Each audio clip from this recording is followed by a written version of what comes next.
Welcome to DrVoIP training. This brief training segment is from the DrVoIP ShoreTel 8 administration video series. The complete 15 hours of training is available online or on DVD at drvoip.com. Let's meet our coach, Peter Buswell. Known throughout the telecom industry as DrVoIP, Peter brings a wealth of experience to his training sessions. He has worked in telecom since 1970. He's worked exclusively in VoIP since 1998. He's a VoIP entrepreneur with 3 venture capital-backed businesses. He has a Bachelor of Science degree in Information Technology Management, plus certifications from some of America's leading communications companies. Let's join one of Peter's training sessions now in progress. Let's talk about fail-safe. One of the things that we have to be aware of is whenever we have a trunk group that has a destination, in this case, this trunk group has a destination of the main greeting that we just set up, extension 852. So again, if we go back to automated attendance, look at 852, we will find that we have points to, as you can see, it says that the trunk group destination is 852. Well, as you know, the main greeting 852 runs on the ShoreTel server, and for that reason, if the server is unavailable, people will not get the automated attendant. In the ShoreTel system, what they're going to get is a backup auto attendant, which candidly isn't very friendly. So what we'd like to do is provide for a strategy in which if the auto attendant, the server is down, we can have a way to make sure people get phone calls routed in the company.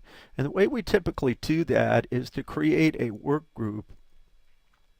And I've named this work group here, Always Forward to Automated Attendant. And the entire process works like this. We've created an automated attendant. We've already discussed work groups. We've created a work group. We've already discussed how work groups are employed and designed and deployed. But if you look at this one, you'll see that, first of all, it has no schedule. What we're going to do is go to the trunk group, and we're going to change the destination of the trunk group to be this Always Forward to Auto Attendant work group. So let's go ahead and make that change real quickly. We'll go in here, and in the destination, we're going to say, this will help us find it. So we've changed it now to always be the Always Forward to Auto Attendant. What that'll happen is any calls that come into this trunk group will go to this work group. This work group's sole reason for being is to forward calls. If you look down here in the work group, is to forward the call. Notice that it says always forward the call to the main greeting. So the work group exists solely for the reason of making sure that if a call comes in, it's always forward to the auto attendant. Well, why would you do that? Well, the reason we do that is because a work group can have a backup.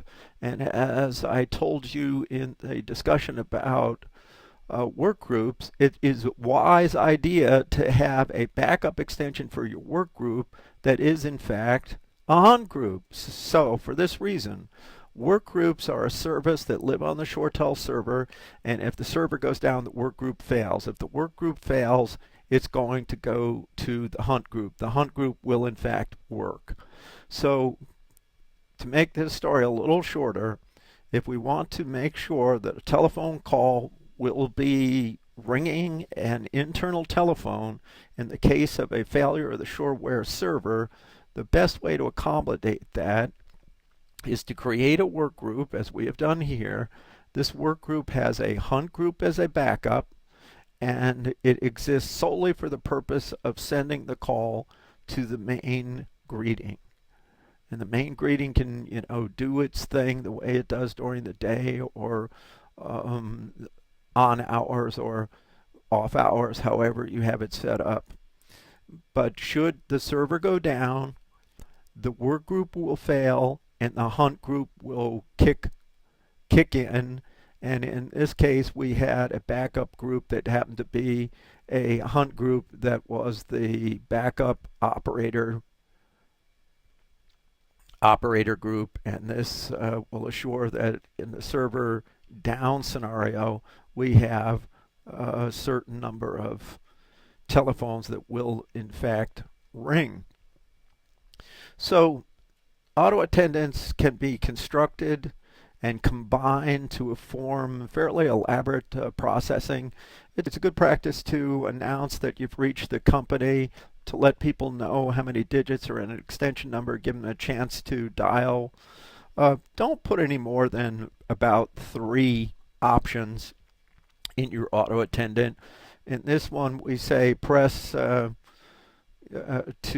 go to directions, press a digit, and basically that's going to go to another menu. And if we go back to auto attendants here, we can see the other menu is in fact directions to our facility. And you can knit these auto attendants together to do some very, very exciting configurations.